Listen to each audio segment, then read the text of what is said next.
Hey everybody, and welcome back to Let's Talk LGBTQIA plus Deities, Part 3. Now, I said last time we're going to be talking about the Norse, and I am sure all of you, or most of you, would assume that we're going to talk about Loki, and Loki being really big in the trans community. And he is, and that's accurate. However, did you know Odin fits into the same category?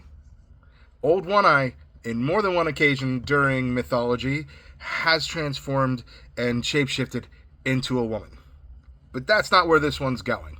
Nope, we're going to take this to my favorite Norse mythology, and we're going to put this out there for all you gorgeous drag queens. And we are, of course, talking about Thor. Now, let's set the stage really quick before we get into the story and understand that Thor does not look like the MCU. Thor is going to have a belly. It's going to be more dad bod, but with a crap ton of muscles underneath, right? Okay, so I have limited time. We're going to do this real quick. A giant got a hold of Mjolnir. In negotiations, Loki and the giant were talking, and they said, hey, we'll give it back if we get Freya's hand in marriage. Freya was not going to participate in any kind of scheme hashed out by Loki and Thor because it never quite seemed to go right. Didn't go wrong, but didn't go right.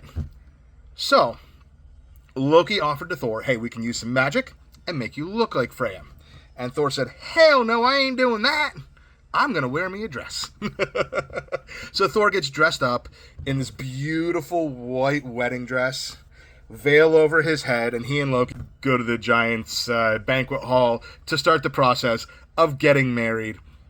And they pull it off. For some reason, this guy never thought to double check to make sure this was really Freya and not just Thor. Well, after a lot of food and a lot of drink, and they found multiple excuses on why the veil never lifted, why she was big, why she was husky sounding, all that kind of good stuff. They completely pulled it off.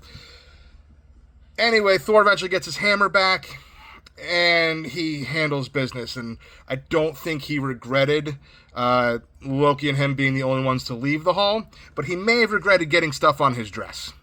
And this is why, if he's not already, he needs to be looked at as the god of the drag queen community. Now, this is just my personal take. I don't think anybody else is going to look at that story and go, this is someone great for us to go ahead and worship into. But why not?